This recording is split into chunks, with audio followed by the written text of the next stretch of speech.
Hello and welcome to Analysing Avatar. This week we're asking ourselves, is Jake Sully a bad dad? Oh, sorry, different podcast. This week we're taking a look at Korra, Season 4, Balance, Episode 10, Operation Beifong. For those who don't remember, little plot recap, as several of you have indicated these are useful, which I do get on a rewatch podcast, in case you've chosen not to rewatch. Which, if you have, welcome. This is the episode where they go to try and rescue the other Beifongs. And Bolin, Opal, and Lin essentially go in with Toph to try and rescue Su Yin. And it's a big ol' good time, fight time happening. Then back at home, something is happening with Korra. What's Korra doing? Is she doing anything this week? Was there any Korra? She's trying to convince the spirits to fight with her. Oh yeah. We had a couple of scenes of Korra attempting to convince the spirits to fight with her, which they're just like, yeah, no, thank you, which is fair enough. But that basically is the plot of this episode. It ends with them succeeding. They don't beat Kuvira, but they do get away with the captives that matter to them. Don't worry about everyone else that lives in Zaofu. They got their family out. And Kuvira kind of indicates that she's attacking in 2 weeks. Add a little ticking clock to what is weird. It's a weird one, that, because this episode, for the first time in any of the episodes, like, just acts as if we already know that is definitely Kuvira's plan, that she's coming for Republic City. Even though she's never said that. No one from her team has ever said that. She's never done anything directly to indicate she's going to do that. We've assumed that. From storytelling perspective, that makes sense where it's going. This episode kind of presumes that, and then at the end, she goes, yeah, that's what I'm doing. Which is a weird way to do it, in my opinion, because I feel like you don't hint at that, and then it's like a big spooky reveal at the end, like, oh no, she's going to Republic City, you know. But yeah, because otherwise, what was Korra looking to get she was like, going to get the spirits, like, because Kuvira's probably going to attack Republic City. She's not said that yet. Anyway, doesn't matter. That's the episode. How are we feeling? I didn't feel the attack thing was as sort of bad, because I liked the I don't know, maybe I just didn't pick up on the clues, but when Julie says it at the end, when she's like, I've got bad news for Republic City, she's coming, I was like, oh, I love her. I love an arbitrary countdown in the world of Avatar. Yeah, so, 2 weeks. Yeah, I thought the Julie. How many episodes? Yeah, 2 weeks. Make up 2 weeks. 2 weeks.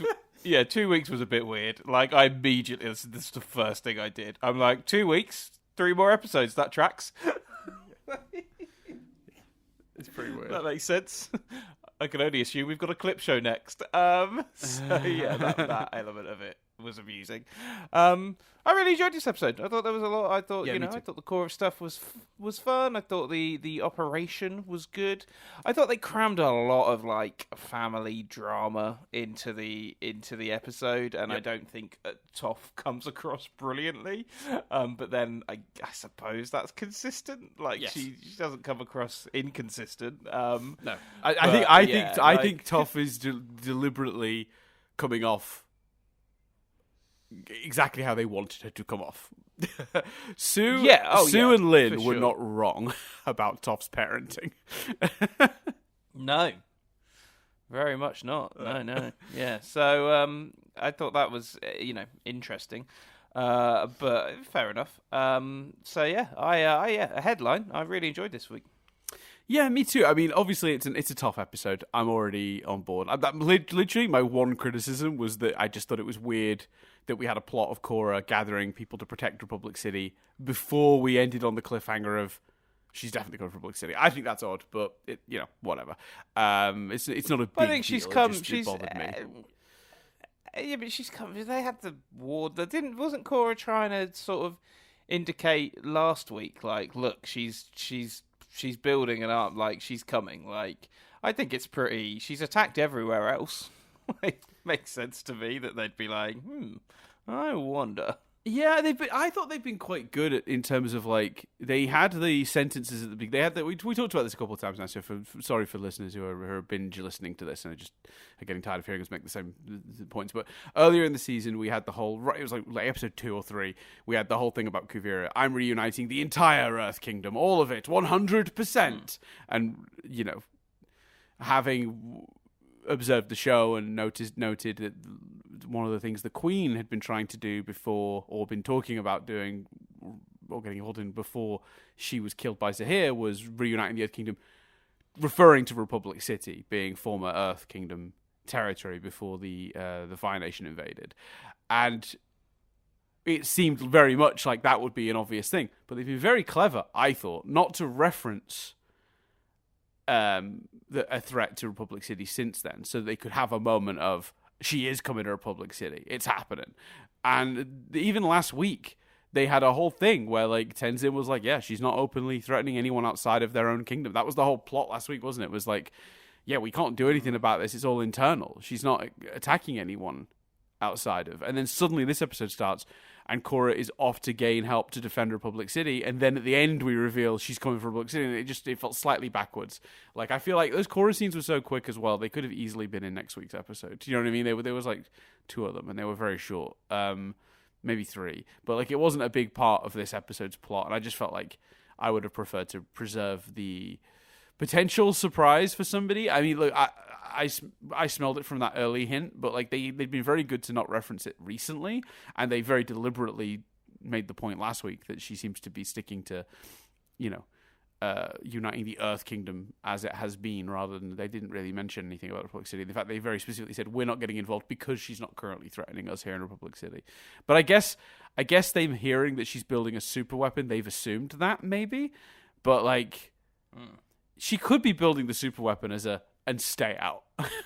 Like, several countries have nuclear weapons as a deterrent more than because they're, trigger happy. There are many countries that have them just so, don't mess with us, we'll unleash this thing, as like a safety net sort of thing, which is terrible, because that just means the whole world is always just in a Mexican standoff, and that's not good. But like, that's what I think it would have been reasonable to assume that's what Republic City thought Kuvira was doing, if that makes sense. So is there specific dialogue then when Korra's trying to get the spirit vines where she references Republic City? Because is it not just the equivalent of them getting Veni Poos and Asami to build a weapon as well? That is like, they're just trying to put as much protection in place. Yeah, it's a point. I can take a look and see what the dialogue is. I've got the Eld transcript open. Let's see if I can find it. Korra does not say a lot in this episode, does she? She's barely in this one. Sorry, give me a... You just want more Toph. That's at the heart of your complaint. Yeah, always.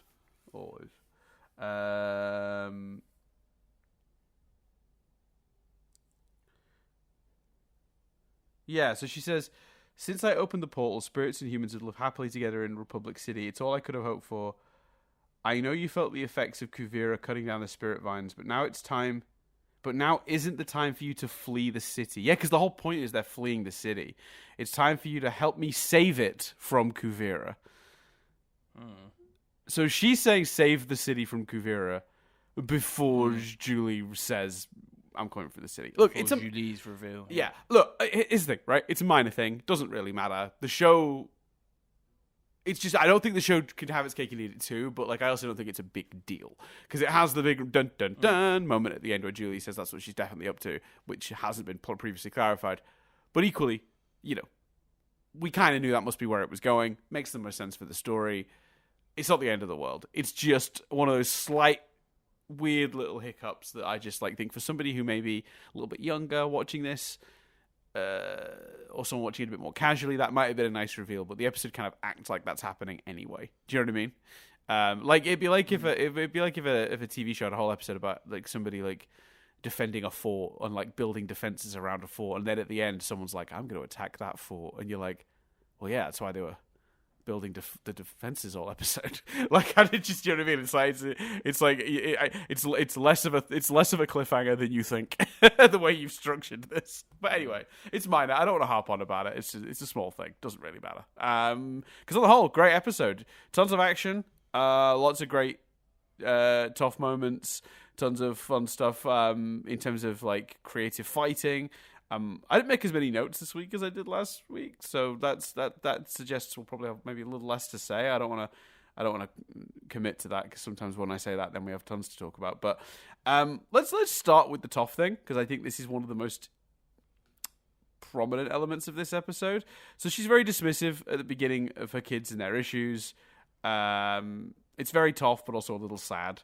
And I really do love that this show continues to demonstrate that the heroes don't make perfect parents necessarily. Because, I mean, we did this with Aang, right? When 2 seasons ago, when Aang's 3 kids were together, and it became clear that Aang had always favored Tenzin as the airbender and taken him on trips and maybe paid him more attention than the other 2, and that had hurt them, before he passed. And his intentions were good. He was obviously looking out for passing on Air Nation knowledge, and you understand how things worked out that way. It doesn't paint Aang in a perfect light as a parent, that's for sure. And that's the other thing about this show is a lot of it has been about how people aren't perfect. No one's perfect. And, Korra's learning that lesson as this season goes on. And I like that, Toph's nonchalant attitude from when she was a kid has transposed into issues for her as an adult that has kids. Because she's all like, Sue's still mad at her, but she's like, oh, you 2 kids stop fighting? Oh, that's good. She's just not very engaged with it. And I think that's, obviously very hurtful for Sue and Sue and Lin. But, ultimately, it's very tough. It's very tough to be like, cut your belly aching, let's do this. So it's both a really, really natural progression of Toph as a character, but also continues the themes of this show. And I like that they do a really good job laying it out for me on Front Street right at the end, because one of the last lines of dialogue of this episode is Toph basically saying, look, I'm a terrible parent, but I hope, we can get along just enough for you to not sort of hate me. I know I'm not a good parent, and maybe I'm asking too much to ask for that, but it'd be nice if we could get on at least that on that level. And I thought that was actually quite interesting and quite sweet. This idea that not all families need to be completely in each other's lives, completely sort of I don't know what I'm trying. I don't know how else I'm trying to describe it, but something a little more. I don't know, something a little more casual, something a little bit more separated, because obviously they aren't necessarily ever going to have that relationship. But it's if you could just find some way to not hate me, maybe that's enough, at least for me. She says, I wasn't a great mother, but I ended up with 2 great kids.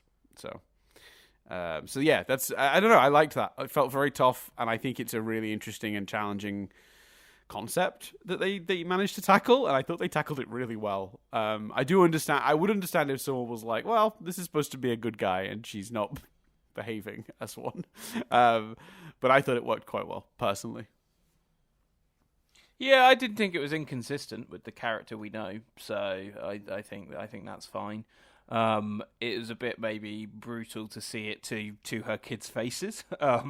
Right. But yeah, all the the interactions with Bolin. I take it the joke of the guy with glasses is that he's sort of just always been there and hung around, and that's why he likes to call her mother, but he's not actually her son. He is the husband of Sue. Or is he? He's his stepson. Right. Sue. Married to Sue. Okay, cool. That's really funny. One Hello, of the mother. most boring characters of the show. That's Batar Senior. He is the father of Batar Jr., who's the one hanging out with Kuvira. Mm-hmm. Yeah. Mm-hmm. Yeah. Mm-hmm. And they all just need a catchphrase because I find them so incredibly dull. The Batars, both of them. But that was a funny joke though. Yeah, I enjoyed that joke, but I think they've done so little with that character that that joke was almost just a bit confusing. Because I was like, is that her son? And then at the end, when she was like, I've got 2 great kids, I was like, okay, it can't be, because what a dick move if it is. Right, yeah, no, that's Sue's husband. He was properly introduced in the season he was introduced, and they sort of said, oh, he's married to Sue, and he's been around pretty consistently. Right. But this is what I mean about how boring of a character he is. It's he's such a nothing character in terms of they need to just make him wear a jaunty hat or have a catchphrase or something, because otherwise I don't know how I'm expected to remember him every time I see him. I'm just like, who are you? Oh yeah, you're that guy. It's a consistent problem. It's more about how they've written that character than anything else, though, which is that they've underwritten him quite severely. Although again, I do think that's a funny moment. When he calls her mother and she's like, don't do that. It's great. Yeah, I laughed. I thought Toph Han Soloing it. Imagine Toph being your fucking stepmom. No, it wouldn't be stepmom. It'd be mother-in-law, wouldn't it? That's what I mean. Sorry, mother-in-law. Sorry. Yeah, sorry. He's her son-in-law. Yeah. Sorry, I get confused.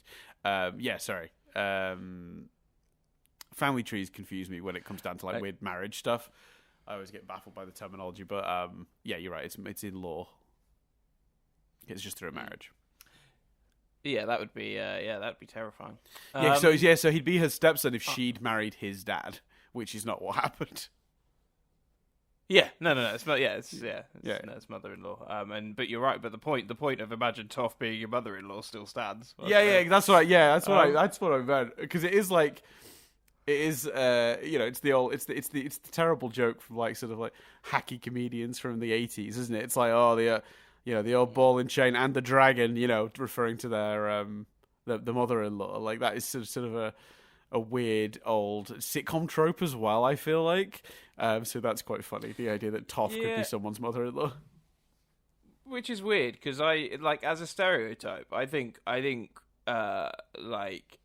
obviously in this specific example where we're talking about men, but obviously the same applies for any type of relationship. But like both versions, like, do you know what I mean? Like the wife's mother-in-law is very rarely funny, that like an overprotective of the son or whatever. So like it's a weird trope that it specifically came about the male mother-in-law, when actually like the husband's mother-in-law, when the wife's mother-in-law is just as bad. Yeah. I think in general, like it's interesting how TV likes to. I think this comes down to an old TV thing of like always that especially in old sitcoms, it was always like the goofy guy that was just trying to have fun and do goofy stuff, and all the women are just like always like, don't do that, like this weird premise that like every guy is just trying to be a forever child, and all the women are just stick in the muds, which is just it's just a very bizarre trope that sort of seemed to be accepted for such a long time in television. I don't know why that was, and I feel like that perpetuated ideas like that. But Toph particularly would actually be a very potentially unpleasant person to have as a mother-in-law. And a stepmom. Yeah. Either or, I wouldn't be. She's not someone I'd want marrying into my family. I'll put it that way. It's through any means. I thought her Han Soloing it at the end was expected but cool. That was a great moment. I assume you mean like when she's like, I'm too old for this. You kids have fun. I'm off. My back hurts. No, I meant so that's at the very end, I think. I meant the whole, okay, you do what you want. I'm not getting involved, and then coming back to rescue them.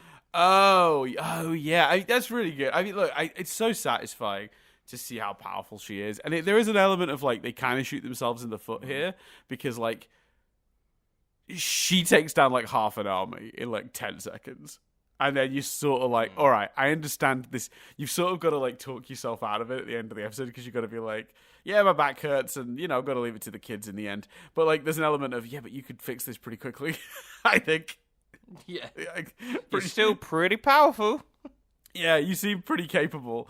But I did like it. It was nice because it also leans right into like the moment we have at the end of the episode where she says, I've got 2 great kids, or good enough for me to risk my butt for, And I did like in general her reluctance to be involved with it, because I thought it said a lot about Toph actually, that she was like, even though she's not the best in terms of how she personally interacts with her children, she's just not personable in that way. She's rough and ready, and it comes across awfully, even when she doesn't mean it to. But actually, ultimately, her heart's in the right place. the minute Sue has been kidnapped, Toph has been there trying to figure out how to undo that and fix that and get her back.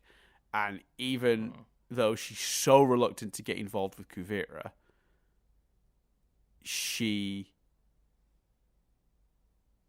is turned up to do this, to save them. And they're like, okay, we've saved her, now we're going to go break the weapon. She's like, no, I'm not here for that. Like, I'm not involved in that. And the only reason, really, she steps in at the end, I think, again, is to save, because that's, Sue and Lin are both in that huddle at the end, right? When she comes and saves the day, right? I'm trying to remember who's in that huddle when she does it. They are both there, aren't they? Yeah, Sue. Yeah, Sue and Lin, and I think like Bolin and Opal. Julie. Oh yeah, Opal, Julie. Or maybe Opal's not there. I can't remember now. But my point is, even that coming back at the end, Han Soloing it as you described it, turning back up, was to save her kids. So her behavior across this episode is like deeply consistent. She literally only steps in to save her kids' lives. So I feel like what they really should do is just like one of them should just go up to Kuvira and be like, kill me. And when Kuvira tries to kill them, Toph will actually step in and stop Kuvira, and then the day is saved. That's what we need to do.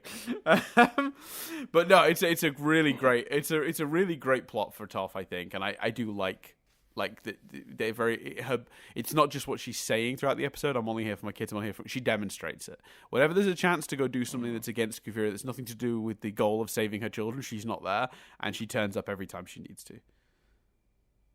Yeah, and I quite like that line where she's like, "It's why Katara didn't get involved in the Civil War." You got to. I mean, it was a bit. She might as well have turned to the camera directly in the eye and been like, "You got to leave it to the kids sometimes." Wink. This is a spin-off, baby. Like that was a bit, much. But I enjoyed that, like, reminder to the audience of no, this isn't just her, Yeah, I think it is interesting when she's like, my fighting days are over. And then she's like, don't tell Korra my back is killing me. Because that's funny as well. Because, like, she's sort of saying, like, I don't want to admit to Korra that, like, I actually, like, took some hits when we were sparring. But, yeah, I struggled even with that. And that's why you don't see Katara messing around with the Civil War nonsense. Because at some point, you got to leave it to the kids. And I think, essentially, when you put that all together, it's not just as simple as, it's the kids' turn. It's more like, I'm literally too old. Like, I am... Maybe I have my moments, like a brief moment like that, where I can, like, sufficiently, step in with a bunch of just Kuvira's useless goons if I'm catching them by surprise. But actually, if you put me in, like, a one-on-one situation with Kuvira, she's going to outlast me. She's going to outgun me. She's younger. She's, like, I joke about, like, Toph seems extremely powerful because she technically is. But how would that actually work out in a one-on-one sort of situation? She probably wouldn't. If she struggled with Korra in her weakened state and that's done her back in, she's probably not going to do too well against Kuvira, to be honest. Yeah, that's absolutely fair. Yeah. Although can I just say how much I loved Toph's last line as they were escaping to Kuvira. You give metal benders a bad name. Like, coming from Toph, the inventor of metal bending, that seems really good. I liked that a lot. Do we think... And I've got a specific question about Bolin and Opal that I want to get to as well, but very quickly, as a small aside, do you think we're hinting at Bolin finally learning metal bending with this episode? Because I know that last year, the plot was that he wanted to learn metal bending, and he was excited to learn metal bending, and in the end, all he could manage, the skill he developed in place of that almost, was his lava bending. But they brought it back up again here, and I found that unusual. Because I felt like that plot was kind of closed, and we have a conversation here where he's like, I couldn't do it. And Toph is very much like, any old idiot could learn it, So she's like, maybe you had a bad teacher.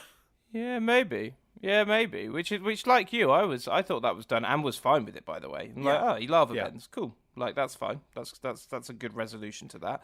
But maybe it would be a weird sort of thing to loop back around to, I think, personally, because like you, I just thought it was done, but fair enough if they want to. Yeah, I guess if they got something specific in mind, like a big hero moment for Bolin in the last episode. Yeah, or kind of like I'd be, to be honest with you, I'd be satisfied with, like, you know how the end of there's a few references throughout in Obi-Wan, and at the, you know, following on from the end of Revenge of the Sith, where, you know, he's talking about how he can communicate or trying to communicate, and then at the end you see Qui-Gon, and like that notion of, oh well, that's what he's about to go and do, like, you know, I'd be fine with like a hint of it, and then Bolin's last thing is him and Opal training, and he's trying to do it, and do you know what I mean? Yeah.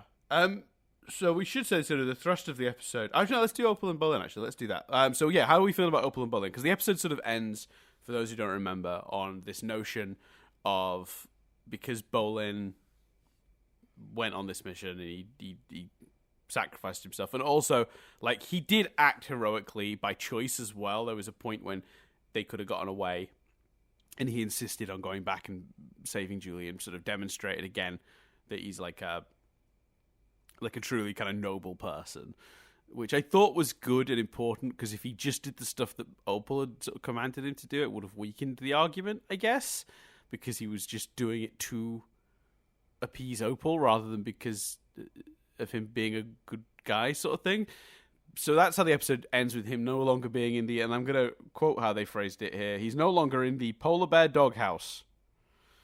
How did you feel about all that stuff, especially after after my moaning last week about how they handled that and the red flags on Opal? Yeah, I was less. I could see where you were coming from completely. I was less on that as much as you. I felt like she still, I think still liked. I don't know. It didn't bother me as much. But I completely understood and could see, agreed with where you were coming from. So this week, I think they handled it the right way in making Bolin make the right choice regardless. Like, his choice to save Julie's got nothing to do with anyone else. And you don't get the sense he's doing it to impress Opal. In fact, he goes off first, doesn't he? And then Opal's like, no, I can't let him go on his own. I thought they handled them quite well this week. And I think, you know, little things, isn't it? Like Opal, when Bolin's like stumbling to Toph, and he's like, well, I kind of date her, but well, I messed that up actually. She's not going, yeah, he did mess it up. Like, do you know what I mean? I think she last week, this week, she was always gonna forgive him. You know what I mean? And it's just forgiving him at the right moment. What did you think of it, as someone who felt stronger about it last week? Yeah, I mean, this is fine. What's in this episode, but I think it is sort of tainted by the way they phrased it with Opal last week a little. But this episode itself doesn't have anything like that. Like, this episode kind of frames Bolin as being like noble and stepping in and doing the right thing and that sort of stuff, and that you know, making those choices for himself independently. So this episode handles it perfectly, but it is still sort of tainted by the fact that, based on the dialogue from the previous week, she kind of like sort of ultimatumed him into coming and dangled the relationship like a carrot on a stick. I still don't love that, but none of that is actually present in this week's episode. Bolin is clearly there because he wants to do the right thing, and then he gets to demonstrate that and does the right thing multiple times across the episode. And he's great comic relief, obviously, to be paired up with Toph as well, because he's a weird little fanboy, which is really fun. Because obviously we talked about when they first went to Zaofu in the first season, one of the reasons he wanted to learn metal bending was because of Toph. You know, one of the reasons he was so excited when they saw that statue of Toph, like, you know, and even in the first season when we learned who Lynn's mother was, he was like, your mum is Toph? Like, he's always had that. So the fact that writers sort of concocted a situation where we could have an episode where those two spend time together, and it like makes perfect sense in the narrative, and it didn't feel contrived at all. It's brilliant. I love that we got to do that, and we got to do that alongside him being the hero of the episode in many ways, and, you know, regaining Opal's sort of trust, affection, whatever you want to call it. So yeah, I think it worked really well this week, and I really loved as well. I can't remember who says it, but at a certain point, I think it might even be Toph says to Opal, like, give him a break. Like, he didn't know. Like, or something like that. Someone else sort of steps in and points out that he couldn't have necessarily known. Or that it's not that he didn't know, maybe just like, I wish I could remember the dialogue now. So there's a line from someone that sort of is like to Opal saying like, it's more something like, maybe he was just, being an idiot, but men are idiots sometimes, or something like that. Like, and it was just a nice moment of showing that Opal is reconsidering her situation as well. So yeah. How do we feel about the action this week? Because I thought it was pretty damn good, but how are you feeling? Yeah, I liked it. I thought the fight when they were at the very end was good when they were defending themselves. I thought the fight with the sisters, slashing and doing all the metal bending and like throwing essentially like metal arrows at the bad guys and stuff. I thought that looked great. It kind of, I hate to say it, but you sort of go, oh, okay, fine. The clip show saving the budget for stuff like this. Yeah, makes sense. Like, we got some good action as a result of that decision. So yeah, I thought the action was great. You? Yeah, the same. It's always nice when the show like gets to do some sort of almost like Avatar-esque like creative bending, because I think we there was a lot of this show, sometimes for budgetary reasons, sometimes because pro bending is a very restricted sport deliberately. But I got real tired of just people throwing the elements at each other. I blast air at you. You've thrown a rock at me. Oh, that guy's throwing fire. Like, there's a lot of that in this show, more so than in the original show, that really, like, bending masters were masters because they were creative about how they used their bending. They did inventive and interesting things. And there's always going to be an element of diminishing returns, because actually how many new inventive things can we do in this show that weren't done in the last one? But it's doubled down upon by that this show then did pro bending, which is a very restricted version of it, and then just in general budgetary reasons, we've not been able to show as much new cool stuff. So it's all kind of compounded into what has been a pretty recurring issue that we've discussed when talking about this show. But I think this week we had a really good mix of, like, there was just some really good solid action that I was very invested in. I thought it was animated in this case beautifully. The framing was great. I loved the choice. Specifically of showing, I believe it's Sue. It's Sue. Wears the sort of metal suit. She like rips the metal off and then it bends around her, and then she's sort of got armor on again, which I thought was really cool. Looked amazing. There was this really cool choreography between the two. It wasn't just how they were bending either. Like, there's this really great moment when she sort of throws Kuvira over a railing, and I think it was Kuvira she threw over, and then Kuvira like hooks on and flips back round it and then under the railing. Like, it's all in this one fluid motion. It's hard to even describe it because it all happens really quickly, but it's super exciting and really good to watch and sort of very acrobatic, and I liked that very much. I thought that was really cool. And it's good to know that, like, there are people that can go toe-to-toe with Kuvira as well. Like, I know that's lame, but, like, Kuvira really beat the shit out of Korra. Like, Korra did not do well. So, like, she was starting to seem pretty indestructible. And seeing someone go toe-to-toe with her in a less embarrassing way was good, because it just gives, like, it gives sort of a nice little reminder that Kuvira isn't infallible, and that there are people who are going to be able to go toe-to-toe with her. And now maybe Korra's, better again. We'll see. 3 episodes left or whatever. We'll see. There might be 4 episodes left, rather than 3, actually. I think is there 14 in this season?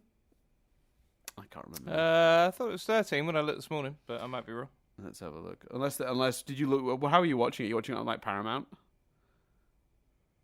Netflix.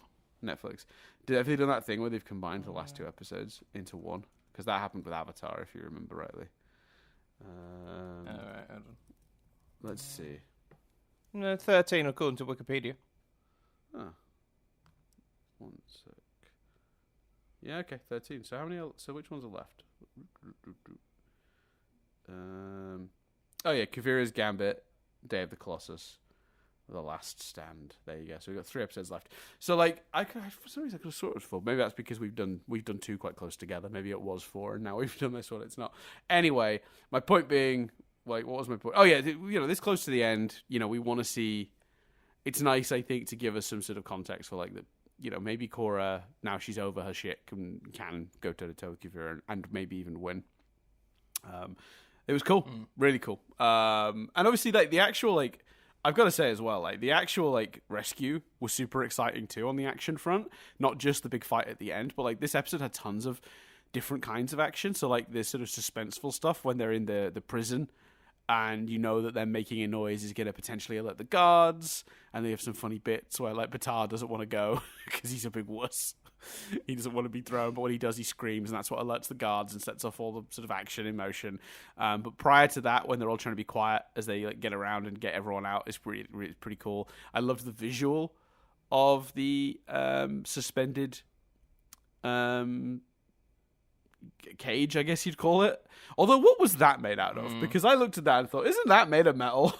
Like, they're earthbenders, but they're also metal benders. And I think in the end I just went, no, it can't be, because if it was metal, then obviously this wouldn't work at all. And it obviously is working but it did, I must admit, it did look like metal to me. I'd love it if that's what they said when they got there. Like, guys, it's fucking metal, what are you doing? And they were all like, oh, shit. Yeah. I'm trying to see if I can find an image of it here. It could be wood, I guess. Oh, it is wood. Okay, no, it's specifically wood. So I've just flicked through and I found the shot where they're trying to convince Batar to go, and it's inside the cage, and you can see the texture. It's the wide shot. It could be metal. It's like just a grid box, but once you get inside of it, it's clearly wood. You can, like, see the markings and stuff. So yeah, I think top tier stuff in that sense. I really enjoyed this episode. I guess we should break down the sort of Korra plotline. So that sort of starts with a sort of a meeting, like with the mayor, and he's trying to basically figure out what the plan is, like what Varric and Asami have come up with. And, like, I really like that, like, that scene, because I think I like Asami. First of all, Asami is very good, and specifically credits Asami for the idea, which feels like a big step forward for him, because I feel like if Julie had come up with the mech suit, he'd have been like, my newest invention, Julie, do the thing. And so I feel like we're showing some growth for Varric, but he's very quick to point out. But we got a little glimpse of it because she's holding up the blueprints. It looks awesome. It's like some, like, it's got wings and stuff. It's like it looks like a sort of a thicker version of the Wasp from, like, the Avengers movies. I kind of love it. It looked cool. I don't remember if. I'm assuming it's in the final episodes. I'm assuming we're not just talking about this, that they're actually designing it. And I'm looking forward to potentially seeing it in action. I don't remember, strictly speaking, if it goes into action from when I watched it the first time, but I really want to see it. So I hope it does. And then that leads into, like, one of my favorite. This is, like, the third episode in a row that's just had a small, tiny 2-3 minute political conversation that I really enjoyed. And this is where they basically, where we do the mayor is like, what do you mean you're making a mech suit? I thought you were making spirit vine weapons to defend us from the spirit vine weapons. And this is such, like, American logic, the logic they use to develop, the bombs they developed. I mean, like, just anyone who doesn't know what I'm talking about, go watch Oppenheimer, I guess. But, like, it was this logic of, if we don't do it, they will, and then they'll have it and we won't. Right? It's like it'll be an unfair advantage, and the enemy will use it against us. And I really loved seeing both Varric and Korra stand up to the mayor and be like, no, we have to take the high road here. We can't. They're unsafe. They're dangerous. They're mass destruction. It's not how wars should be fought. We're gonna take a moral high ground. They're not right. I love that the mayor wants to fight fire with fire, because that's just similar to how our planet has evolved politically. So his position makes total sense. But I like our heroes standing up to it, and one of them, not really historically one of our heroes. I just thought that said so much about where Varric has gotten up to, but also, like, Korra again showing herself to be, like, to have good moral character, good moral standing. She immediately knew that was the wrong move, even though that would be an easy answer. They've got the guy that invented spirit vine weapons. We'll use them right back. It actually, like, it probably would be the quickest and simplest way to defend yourself from Kuvira, I guess. But yeah, I love that they wouldn't do it. Yeah, agreed. I thought that was really powerful. Him being like, I think it's him that says, no, they're called super for a reason. Like, we shouldn't do this. I thought that coming from him was particularly powerful. Mm. And it was one thing when he stood up to Kuvira, who was obviously looking to use it for evil. But I feel like it's different when Republic City are like, we should have it to defend ourselves, and he's still like, no. Still no on the super weapon. You know, it's still a power that no one should wield. And when I say no one, I mean no one. I'm not just going to be picky and say the bad guy shouldn't have it. No one should have this thing. And again, that is a sort of moral fiber that Varric has not historically shown. And I think Varric's an interesting character because I think a critic that wanted to could go, yeah, but why has he changed? Like, what's physically happened? That's like, Varric's sort of gone on an arc without going on an arc because his character is different, but what actually happened to him? He lost Julie. They were out in the, they were out in the thing. He was working under a crazy person that he saw. I think he saw firsthand the damage he'd done by helping Kuvira when they met that group that had escaped the internment camp. I feel like he's been on a...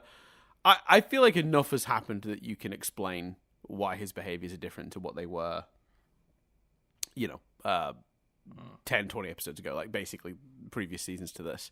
I love what we've done with him this year. He's had a really good turnaround. From someone who will always be trusted to just look after themselves to someone with actual moral fiber. And that's like, it's incredible that that's worked and that I believe it, because I feel like if you'd have, especially after like season 2, where the character writing was quite weak and often the character arcs didn't quite work, if you'd have told me they were ever going to convincingly do that, I would have been like, really? These writers? You sure? Are you certain? I would have believed it of Last Airbender, because Last Airbender did tons of stuff like this. Zuko might forever be etched as one of the greatest redemption arcs in movies and TV. It's so beautifully written and so thoughtfully written across several seasons. They did such a good job. I don't think Varric's arc is quite as good as Zuko's. I feel like the conclusion we're probably going to come to when we've seen this, that Korra doesn't quite match up to the quality of Last Airbender. And I think, funnily enough, the thing I always held as just that, like, the bigger problem with Korra is just that it's not Last Airbender. I don't think that's the only problem with Korra. Like, now I've done this experience, I'm kind of like, now I'm looking at it going, Korra is weaker than Last Airbender. It's still an amazing show, and I do think it's judged harsher because the standards of Last Airbender are so high. So I stand by the spirit of what I was saying, which is that this show's biggest crime is really the reason people don't just not like the show but hate this show is because it's not Last Airbender, and I don't think that's fair. Its biggest crime is just not being the greatest animated show of all time, which, of course, nothing will ever live up to that. I do sort of stand by the spirit of that, but I definitely think it's been really interesting to do this and sort of see that the show has had its flaws, particularly as we talked about season 2. So yeah, but I think they've handled that really well. I love Varric, and I think they've handled it really well. Big fan. Yeah, agreed. I thought that was a really nice moment. Indeed. What else happens in this episode? Oh, we met a new bison, I think. I don't know if we've met this one before. He's called Leaky. And Toph was all like, yeah, and I thought Appa was smelly. Leaky's kind of got like gross stuff hanging out of his nose all the time. Pretty grim to look at, but kind of adorable in a weird way. I liked Leaky. I think that was the first time. I certainly didn't remember Leaky before. No. So yeah, I enjoyed that. Yeah, me too. Weird thing where they revealed that Kuvira had torn down the domes that protected Zaofu. I don't know if that's just like a statement. She's just so confident in her position of power. She didn't feel that Zaofu needed to be the kind of place that needed defense because she has all fence. Like, is that like a little character thing, maybe? They're just sort of saying Kuvira is so confident that no one's going to threaten her. I guess that's what it is. Yeah, I assume so. It's a bit of a cocky move. Yeah. We haven't really talked about Julie in this episode. So for those who don't remember, Julie has been sabotaging, as we predicted. She's been sabotaging Kuvira the whole time. She's like, beginning of this episode, the weapon nearly explodes because of one item being broken on it, and he's like, "Oh, it's cracked. Like it could just be an error. Like it could just be that this piece is cracked. We're going to have to search the whole device for any other problems." But then she gets a bit too bold in her attempts to sabotage later in the episode, and she removes a piece of equipment and then still has it on her, which I think is that's the bit that got me. Yeah, I'm like, just don't have it on you. It feels like if I removed something from a dictator's super weapon and needed to hang around because my whole point was to be there for subdiffusion sabotage, I would then throw it in a bush or something, bury it in the sand, just like get rid of it basically, right? It's just chuck it like in a bin or something, or even just like drop it on the floor and be like, oh, it must have fallen out. Like do you know what I mean? Like I just feel like having it in your jacket is not. For someone who's apparently as smart as Julie seems to be, that wasn't very smart.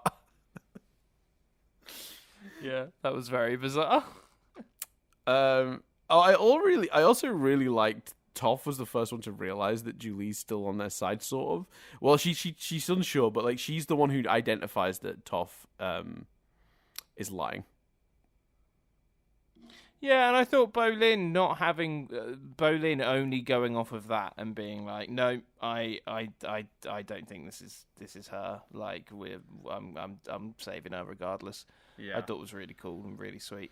Especially weird though because like my assumption was that they knew that because Opal is watching the encounter when like Julie is discovered. So I was expecting Opal to be like, oh yeah, no, I watched them miss a part and a piece come out of like her pocket. Like she's good, but they didn't do that, which I thought was odd. Oh yeah, I hadn't thought of that. But yeah, Opal witnessed the actual moment she was caught as a traitor.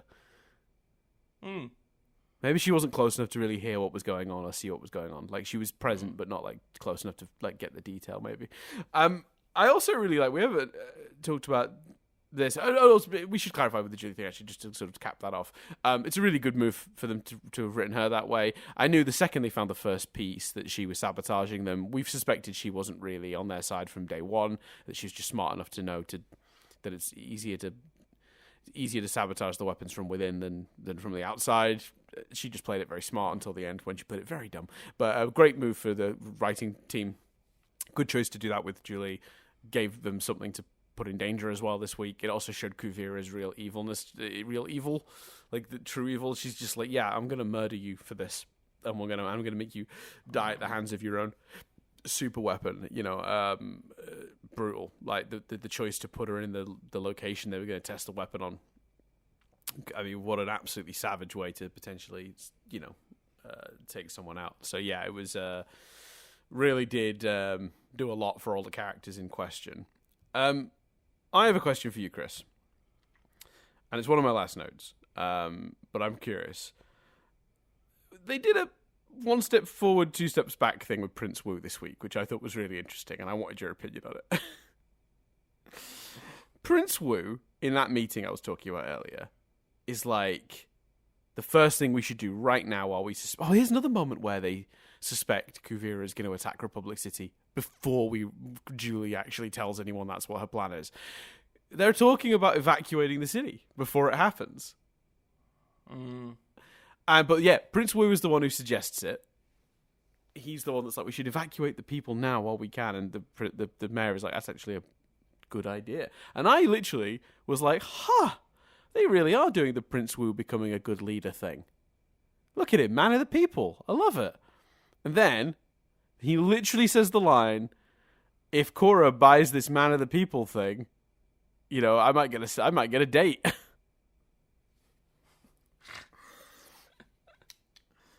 I think there's enough there to be interpreted as he's saying that, but he also means to actually help. Or, maybe a leader that does the wrong thing the right thing for the wrong reasons, or the right thing accidentally is better than a leader doing the wrong things. I guess so. Yeah. I don't know. That I was a little frustrated with that, because I think I get the impulse to do the joke. That he still like wants a date with Korra. I do. I understand, it's a pretty serious episode. There's a lot going on that's pretty serious. It can't be a laugh a minute sort of episode. It's not a yuck happy time. It's that's just not the tone. So I understand the desire to cram as many in where you can, right? But one that immediately kind of a little bit undermines the character work you just did seems unnecessary. Yeah, that's fair.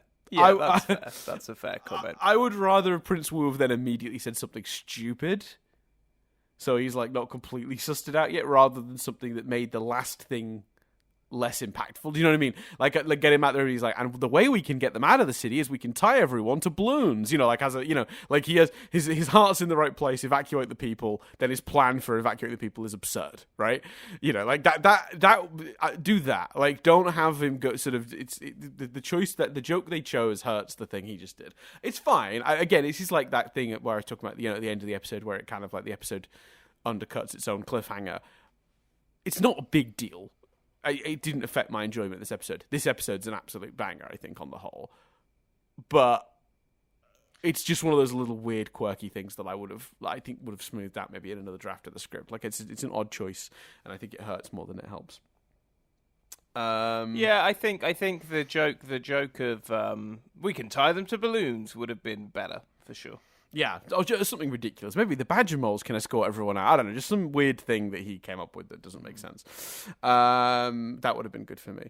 We haven't really... We got distracted, I think, when we started trying to talk about this. Obviously, Korra went to get the spirits to help defend Republic City. They made a really interesting point, and I thought, when she had that. Because she sort of says, I'm asking you to help. And they sort of are yeah, but using spirits for their own gain is exactly what Kuvira is doing. Now, Korra knows the difference is Kuvira is just forcing that by stealing the spirit vines and using their energy. Whereas what Korra is doing is going to them and asking for their assistance and for them to work together. And it's frustrating that they don't see it that way. But you also it's a really compelling discussion, I think, and quite a thoughtful one, because it does sort of show us the different perspectives. From the perspectives of the spirits, Korra and Kuvira are not that different, and we feel frustration for Korra because we know they're significantly different. And the demonstration is that Korra has gone to ask, whereas Kuvira is obviously taking without. And I think that's a really good way to have both demonstrated, again, the moral character, the moral fiber of our two, the antagonist and protagonist of this story, but also it frustrates you as the viewer on purpose. It's designed to, because you're just why aren't they listening? She's right. So I think that was a really effective scene. I liked that. I liked that was her plan as well. I thought that was lovely. I thought considering she's the avatar that opened the spirit world up and brought them into Republic City, the idea that she's we should all be defending this place together was delightful to me. And while it didn't work, I really liked it. So, yeah. Yeah, agreed. I'd agree with that. Yeah. Oh, God, there's so much stuff in this episode we haven't talked about. I thought I was through my notes, but I've just remembered this as well. Yeah, we find out who Sue and Lynn's father was this episode. I loved that. I love the way it was delivered. Yeah. I don't know do we know that person? Were they in the Avatar world? No. All right, okay. Then it's even better. Just, his name was Connor, or whatever it is. I think I wrote it down. I think I wrote it down as Kanto. Yeah, that was it. Yeah, that really made me laugh. Yeah.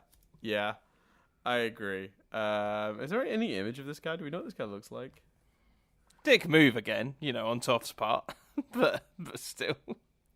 Yeah, well, I Nadia pointed out how Yeah, oh, there you go. Oh, wow. Oh, is that right? Oh, yeah. So what? Actually, dear Lord. So we actually still don't know who Sue's father is. Toph had Sue with a different guy. Oh, right, okay. So Kanto is Lin's father, but not Sue's father. Oh, there you go. My God, Sue and Batar have too many children. I'm looking at the full list here. So they got Batar Jr., who's working with Kuvira. They've got Opal. Then they've got Juan, who's the one that does art. And then they've got Wei and Wing, who are just the most generic-looking characters I've ever seen in my entire life. I think they're like twins, maybe, or something.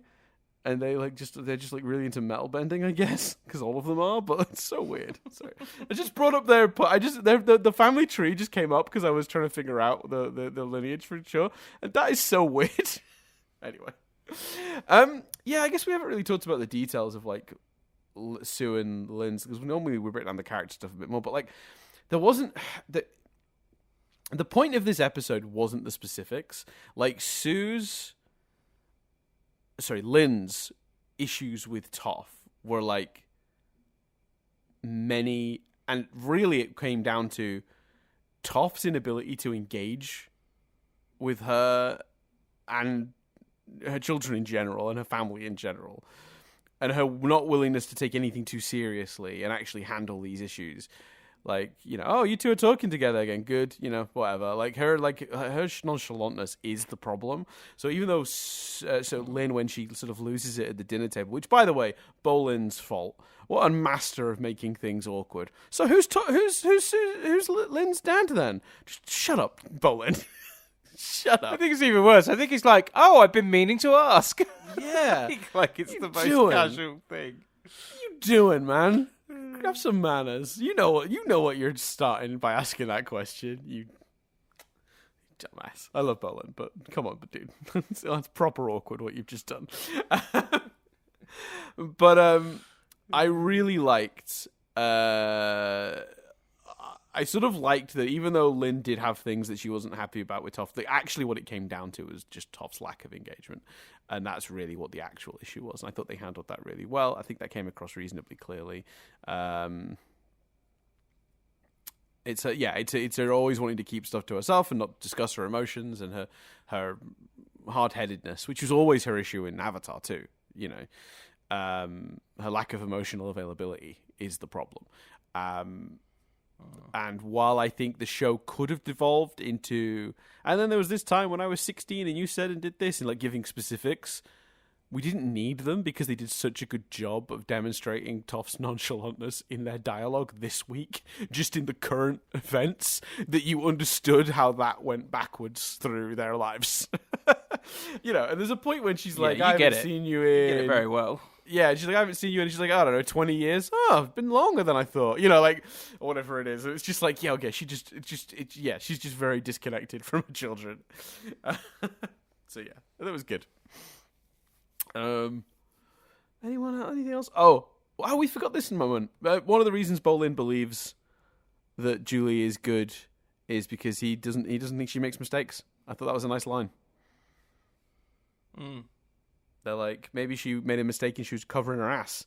And Bolin's like, nah, Julie doesn't make mistakes. Loved that. That was good. Yeah, I thought that was great. I thought that whole, you know, that whole Bolin choosing to save her thing was great. Yeah. Yeah, big fan of that. I think we covered it all. God, has this been a long one, or am I out of my mind? It's been a little bit of a long one. No, we've had a few technical difficulties, so I don't think it's been that long by the time once those are taken out. Once we snip those out, yeah. So if anyone, there you go, a little challenge for anyone, find the cuts. You'll find them pretty easily. They're usually, once you know that you're looking for them, they're pretty obvious. I'm not that good of an editor. A little challenge for you guys. There'll be 2 cuts from this week's episode. See if you can find where I Don't speak too soon, Dan. We've still got another 10 minutes to go. But yeah, overall thoughts, and I feel like I've rambled a lot this week, so I am sorry, Chris. Hopefully you didn't. There's nothing you want to add to any of those points. I felt like I rambled a lot. I said everything I wanted to. Cool. Yes. So I think overall thoughts, it's a good one. Really enjoyed this episode. Did a lot of moving the stuff forward, moving the characters into places that I liked. A lot of interesting ideas. More Toph. Are you satisfied with this being the end of because you said earlier in the season you wanted some resolution for Toph and the sisters? Only yes, but because I can see the consistency of Toph and why they've done it this way, i.e. Toph being quite nonchalant and being, very tough about it. No, ideally, I think I would have wanted more exploration as to the why and maybe some deeper, more emotional moments from it. But if they want to keep Toph consistent, they're not going to be able to do that. They're not going to get that. They went a direction with older Toph, and this episode is the best resolution we're going to get to that within the direction they've gone with Toph. And I think the direction they've gone with Toph is good, is fine. So originally I wanted a bit more, but it would have been wrong. You know what I mean? That's in a world I think where you're doing something a little different with adult Toph. So yeah. And I think they did enough last year to sort of give me the two that Sue and Lynn are sort of on the same page now, so they sort of resolved that, and there's enough of a mutual understanding now that I think that's passable. I think I remembered that Toph was coming back, so we had this conversation earlier in the season. You're like, does Toph come back in some way? I think I kind of vaguely did remember that Toph came back towards the end of the season, but I didn't want to say that. I don't want to spoil it. And I was like, they could do a few things. Toph could maybe write them a letter. I think I remember saying something like that to sort of say without saying that there were ways Toph could return from earlier in the season. And I think I think this is satisfying. I think this is it's in another world, a longer show, more episodes, maybe we would have had more time to explore those ideas in more depth. But I think they're explored as much as they're going to be, and I think the answers that we get, or the answers, but the sort of conclusions we get, are reasonably satisfying. It's not a perfect character arc, but it fits. It fits with everything we learned about Sue and Lynn's youth, and it fits with everything we know about Toph. So thumbs up on the whole. Agreed. Just a good kick-ass episode with lots of action and a nice ticking clock on what's going down next week. Great setup for. Yeah, great setup for what I assume is the end. Yeah, 3 episodes left, 2 of which will be flashbacks, for budget reasons. No, I'm kidding. There's no more flashbacks. So, with that in mind, Chris, there are 2 pieces of trivia and they're shit. But should we still do the thing? And it's slightly, for listeners, it's slightly later than we've been recording, so I can do it. He's so got full beans. Let's triv it up! Oh, that's a good one. I'm gonna give you some trivia. That was epic. I love that. He put some extra little juice into that one. So there are just literally this is the worst trivia, and I mean across everything we've ever done. This is the worst trivia we've ever done. I don't know. We had one. I can't remember what it was, but we had one before that was appalling for something. I can't remember what it was, but. Yeah, I don't think you can guarantee that. We've done too many of these. Okay, worst in the sense of the least interesting, most just why is this trivia. But this is all there was. This episode features 3 generations of the Beifong family. That's pretty bad. Opal tells... Is that it? No, there's one more. Opal tells Toph that a sky bison chooses its companion. But it seems the opposite occurred in Aang's time, as the air nomads were free to choose the sky bison they wanted. Yeah, but the bison could also have a... Do you know what I mean? Mm-hmm. The bison could have a bit to do with that, I reckon. Yeah. I reckon that second point is interesting. I swear one time it was just what happened in the episode. Yeah. It was maybe. In this episode, Bob speaks to David. It was awful. Yeah. I remember we had a lot of issues with the trivia on Steven Universe, where half the trivia was just descriptions of things that happened in the episode. And I remember our own resident trivia Thanos, I'm trying to remember which of our Discord members actually it was now. Who was one of them? Went through and deleted a bunch, and then had them returned and got a slap on the wrist from the Steven Universe trivia people. Was it Bianca? Yeah, I think it was Bianca. It was Bianca. It was Bianca. Yeah. It was Bianca. She deleted a load of stuff, and like the mods were like, "What the fuck are you doing?" Yeah, and they like put it all back, and we were so grateful. We were so proud. Honestly, it's the most impact I ever had on that fandom.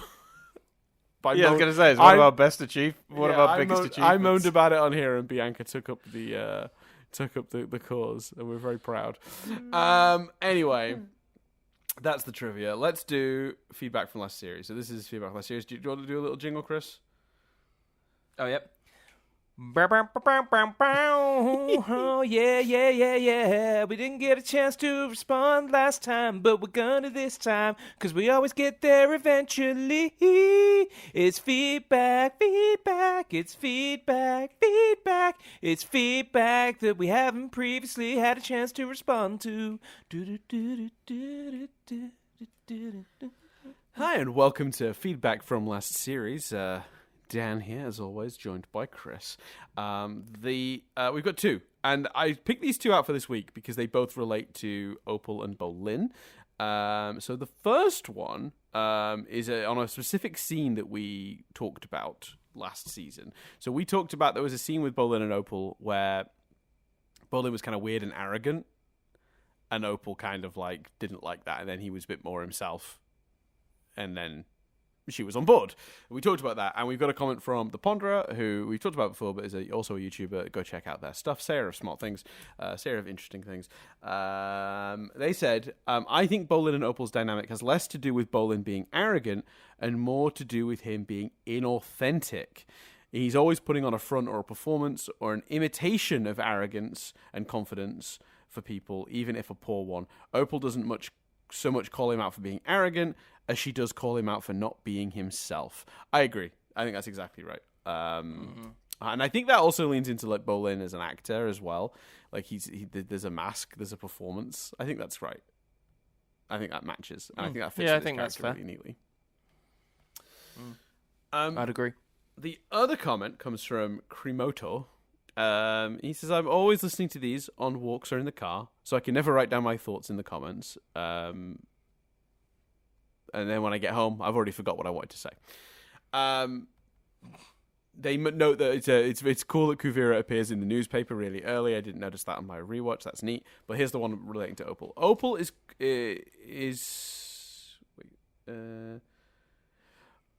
Opal is cool, though personally, and I think this might be a weird opinion, she feels a bit too specifically made for Bolin.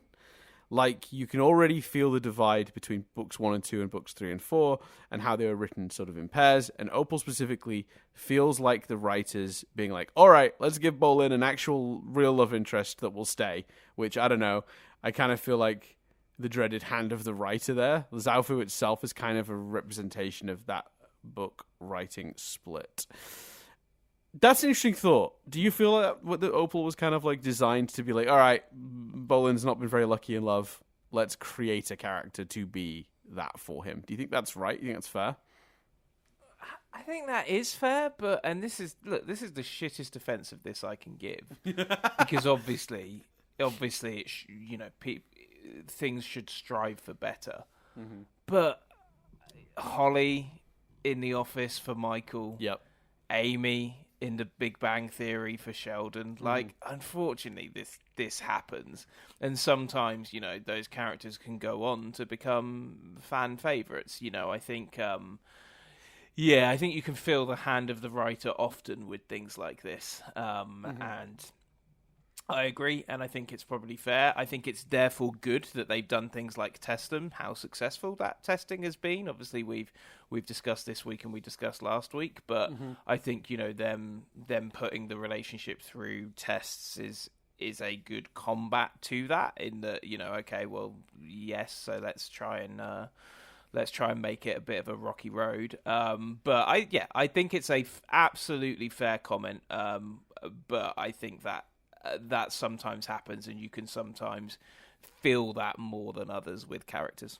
Yeah, and I think at least with Opal, she did have a couple of plot lines of her own, not related to Bolin. Like, I think at the start of this season, it was Opal that was, like, off with some of those Earth Kingdom towns that were being sort of hit by bandits, defending them as an airbender. Like, giving her the storyline where she got to become an airbender and she had to leave home and stuff. I feel like if she'd never had a plot of her own, then I'd feel a lot... Even though I do agree that's how Opal was designed, it feels like she was very much put in to be that for Bolin. They've at least had the decency to flesh her out and give her plot lines of her own that are her own, that aren't just about Bolin. I don't know if it actually passes the Bechdel test, so to speak, because obviously often, Bolin has been a factor in her plots. Like when she wanted to leave home, did she want to leave Bolin? When it came to the, not being a fan of Kuvira while she was defending those towns from those bandits, Bolin's on the side of Kuvira. Like, I know Bolin was involved in those storylines in some way, but it was still activities that she was taking part in on her own. Like her adventures where she was out fighting bandits with Kai and stuff. So yeah, I think that really helps flesh it out too, is that they haven't just completely, like, it's not like the second Bolin's not looking at her, she vanishes. Like, it's that would be much worse.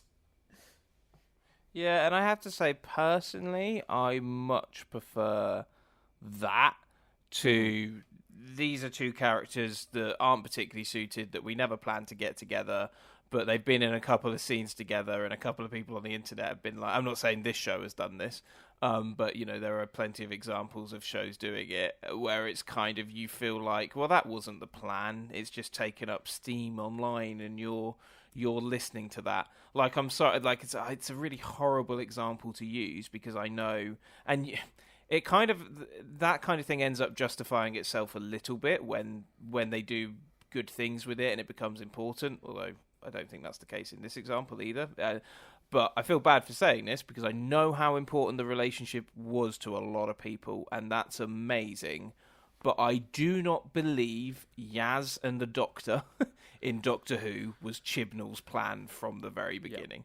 Yep. I believe that, fans started talking about it, he picked up on that, and he put it in, and he didn't then even execute it properly.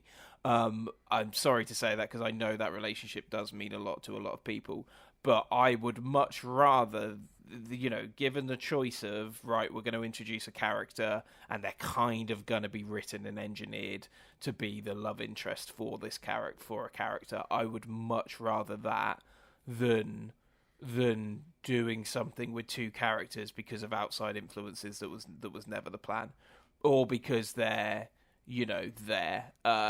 Monica and Chandler to some degree is an example of that. They did have their moments before they got together, but the fact that the writers weren't going to make that a long-term thing, but then saw the chemistry and audience response, says a lot, I think. I personally would rather characters are introduced as love interest than trying to force two characters that weren't love interests together, personally. Yeah, I would agree with that. I think that's exactly right. I think it's really...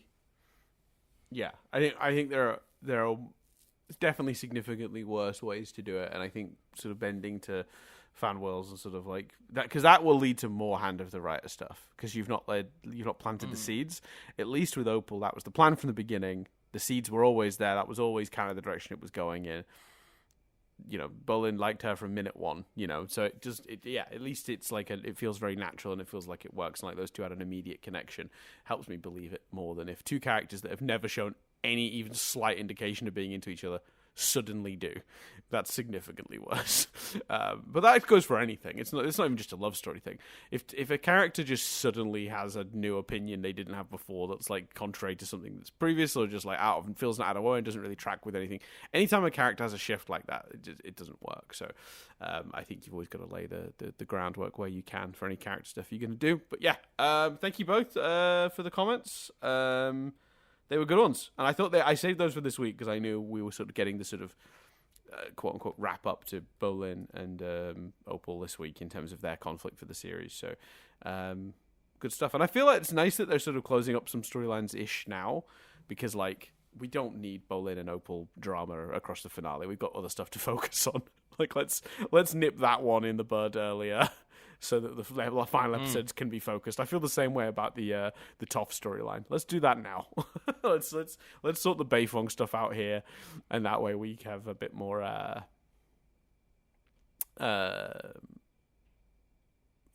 space in the finale that we don't have to worry about some of this other stuff.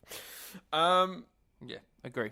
So if you two would like to leave a comment, you can do so by heading over to youtube.com/nothingbutstatic and finding the video post. I say video post, the post of this podcast. There, no video, sadly, just an image. You can put your comment underneath. That helps us because it engages with the podcast. You can also like and subscribe while you are there. That helps. Other ways to get in touch with us, of course, mail@nothingbutstatic.co.uk. Thoughts sent there. Patreon.com/nothingbutstatic. If you'd like to give us money. I didn't know how else to phrase that in a polite way. That's one of the main ways you can support us, which helps us cover like server bills and such. Gives you access to this podcast a week earlier than its normal release. And if you're thinking, well, this podcast ends soon, that's not useful to me. Well, if you want to hear us talk about Kuvira's Gambit right now, you can. Also, when we go back to Rewind Reviews, our other podcast where we review movies from our youth, Rewind Reviews, that is also posted a week early on the Patreon. Also, there's like 8-9 episodes of a fun little podcast called Nothing But Lyrics, where we go through the lyrics of a song, sort of try to figure out what they mean, also make fun of them, which is also fun. That's everything, though, I think. Oh, yeah, go support Raphodraws. Instagram.com/Raphodraws. Yes. RAPHODRAWS. They did the artwork that we use for the main art of this podcast. But I think it's everything this week. Thanks, everyone, for listening. Once again, as we say every week, we love you. I'm trying to think if I missed something. No. Oh, you know what I should have done, Chris? I don't think so. With the trivia, when we had a gap, there was because there was no trivia, I should have said that during the Harry Potter movies, Daniel Radcliffe went through 160 pairs of glasses. That's what I should have done. Damn it. Man, yet you didn't. I missed out. Ah, what an error. Yeah. Anyway, we'll end it there. Thanks, everyone, for listening. I've been Dan Doolan. I've been Chris Billingham. And we'll see you guys in a week's time when we sit down to review Kuvira's Gambit.